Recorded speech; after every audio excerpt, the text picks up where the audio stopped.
Hey guys, welcome to another episode of Badgers Heavy Hitters. I'd like to thank you for being here.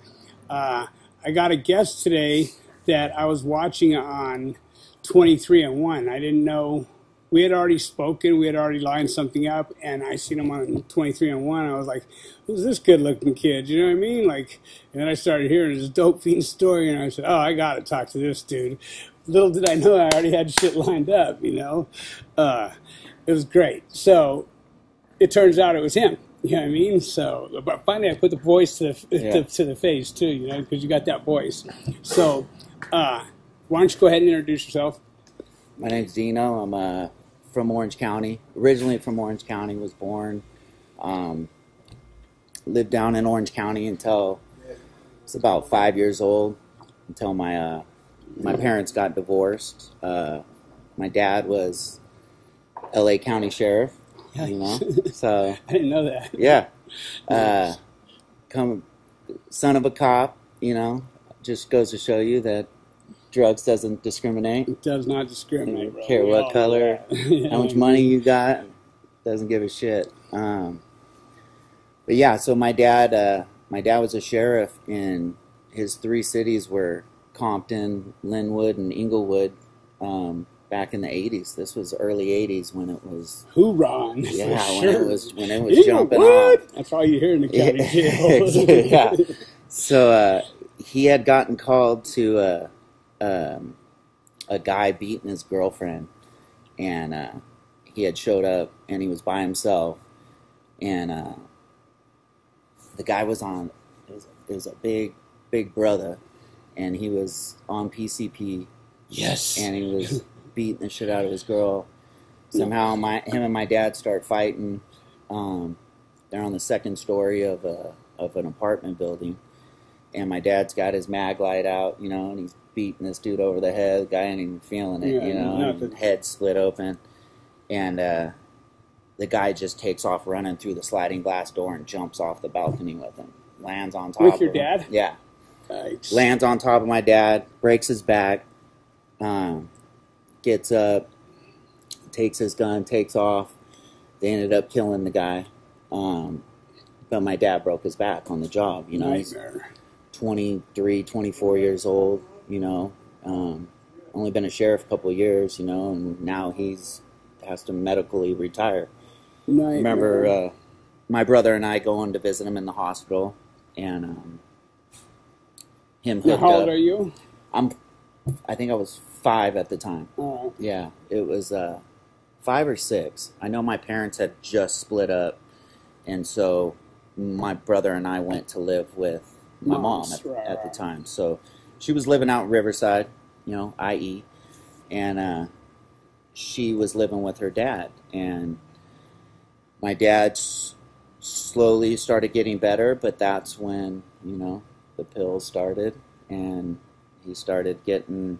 He was already an alcoholic, you know, where most police officers are. The shit they see, bro. Like, come on, you know. And, yeah, they go through it. I mean, you know, I have videos saying the things that can't be unseen. You know what I mean? So they see all of that. Yeah, so, yeah, I get get it. They live it too, you know. For sure. And so my brother and I moved out with my mom, and my mom met my stepfather, and they moved out to Palm Springs. My brother and I moved out to Palm Springs with them.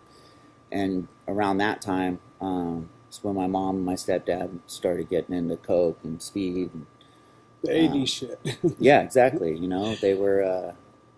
I was still young. I didn't know what was going on, but that's about the time is when I really distinctively smelled the marijuana smell, you know, being at that age where you're walking by and you smell it, you don't know what it is, but you know, you kind of like it. That tree? Yeah. Is that a skunk? Yeah.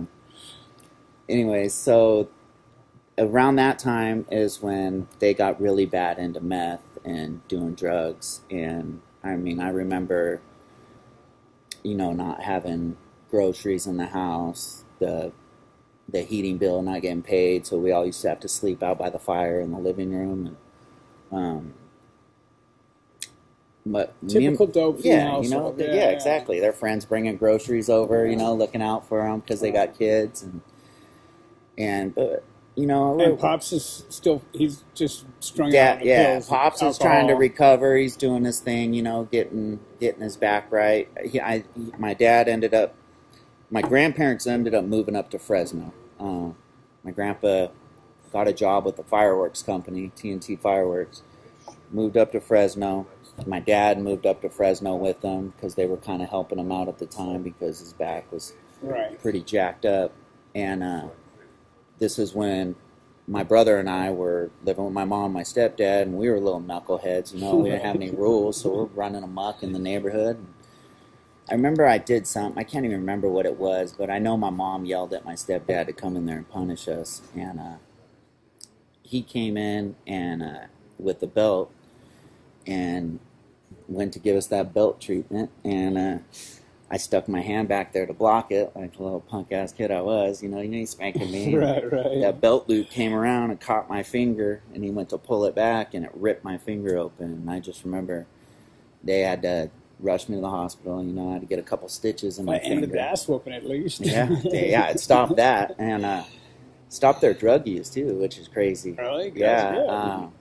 My dad drove down. I remember him threatening my stepdad in the parking lot. You know, you ever hit my kid again? So there's another green light for you right there. Yeah, exactly. Yeah. So my dad. So at that point, my mom and my stepdad decided to give up all the dope, and they moved up to Victorville with her parents, who was my grandma, my grandpa on my mom's side. And so we moved up there with them for a year. At this time, I was 9, and we lived with my little cousins. Lived there. I had an uncle that was running around with, you know, a motorcycle gang at the time. Doing his thing. Yeah, doing his thing, in and out of the house. So I had my little cousins, but I was the oldest.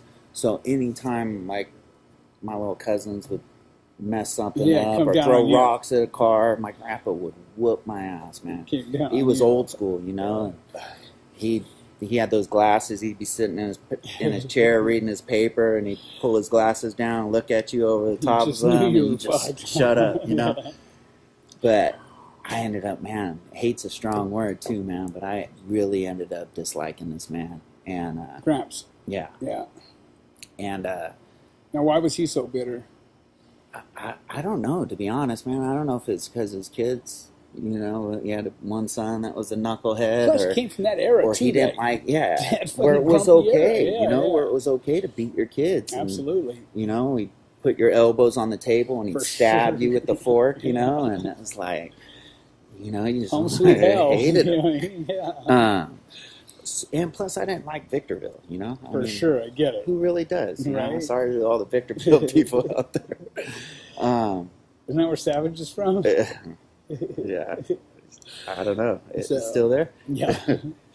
So anyways, me and my brother told my dad we wanted to move up to Fresno with him, you know. So, like, Fresno was any better than Victorville. Right. But, so me and my brother, my dad took us up to Fresno. At this time, I'm 10 years old, you know.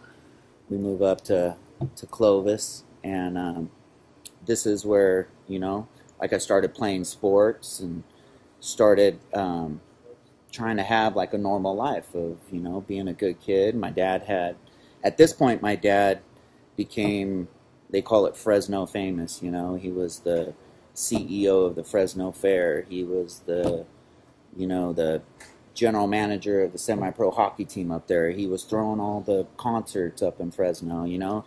It seemed like every time he'd lose a job because of drugs, he'd fall right into a better one, you know. Right. And I saw this progression, and I thought, you know, like, later on down the road, hey, maybe I can do the same thing. It doesn't work out like that for me, you know. Like, I start using, everything goes to shit around. For sure. But when I was 15 years old was when I got introduced to opiates, and it was from him, you know. I was sick one day. I had the flu, and he gave me a shot of NyQuil with the little broken Vicodin at the bottom. And I remember taking that shot and getting that little warm and fuzzy feeling, you know. And next thing you know, I'm digging through his stash. Trying and, to find his shit. Find his shit. Where'd he get that from? Yeah, what was that? What was that little ES pill? Right. Yeah, and so that's when I started having pills on me, because I'd get into a stash and my buddies would come over and I'd float them. Hey, just take one of these, and they'd get that same feeling. And next thing you know, I got a handful of buddies that anytime we're going to parties, the first place we're going to is the bathroom, We're checking medicine cabinets, Sure. And, but back then it was fun, man. It was a good time, This was before Quaaludes, lemons, roars. Yeah, it was. Well, I knew I liked that feeling, dude. That what a couple beers could give me, you throw in a couple pills, it just got me that much better. And after I had graduated high school, me and my buddy found this prescription bottle in one of our friends' parents' medicine cabinet, and it had the doctor's information, her dad's name, and we thought, like, hey, why don't we just try calling and acting like we're the doctor and just calling in a refill? So my buddy did it, and it worked. Shit. And so, this is a little mom and pop pharmacy up there, and we did this every other day for 6 months, man. Picking up 50, and at this point we called them 500 milligrams because, I know it's got 5 milligrams of hydrocodone and 500 milligrams of acetaminophen. Yeah, just the Vicodin.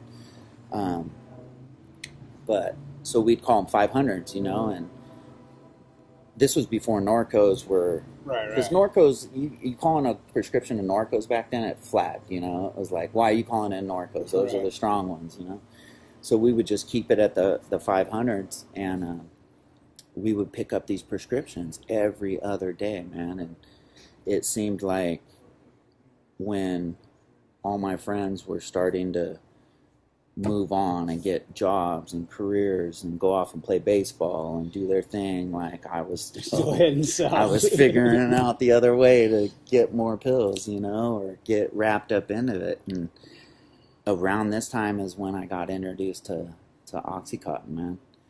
And I remember this guy, he had cancer. It was a friend's dad, and he had cancer, and he had the 160 milligram Oxycontin. Good God. And they were blue, and they looked like a 500 milligram Vicodin, and he wouldn't give them to me whole because he knew I was a dumbass and I'd take the whole thing, We ended up ODing on his floor. So he used to cut them into a bunch of little pieces and give me a prescription bottle with a bunch of little shavings in it.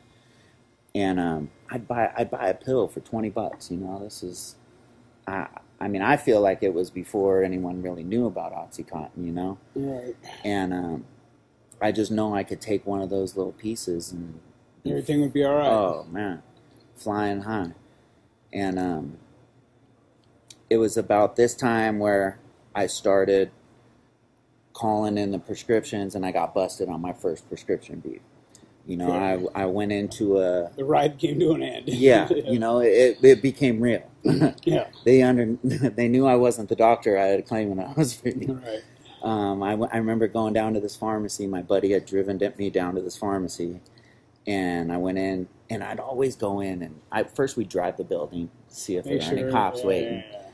And I remember going into the pharmacy where he was parked on the side. I remember walking in, and I tell him my name, prescription I was there to pick up, and I watched the guy walk back to the pharmacist because I wanted to know if there was any red flags, if he jumped on the phone, anything. You're out of there.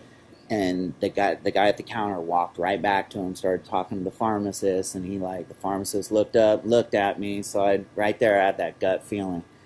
I'm busted. So I started walking around the store trying to see if there were any cops. Well, they had called my name over the loudspeaker to come back to the pharmacy. Well, I just had this gut feeling. So I walked outside, and outside was the pharmacist and that kid that was waiting on me.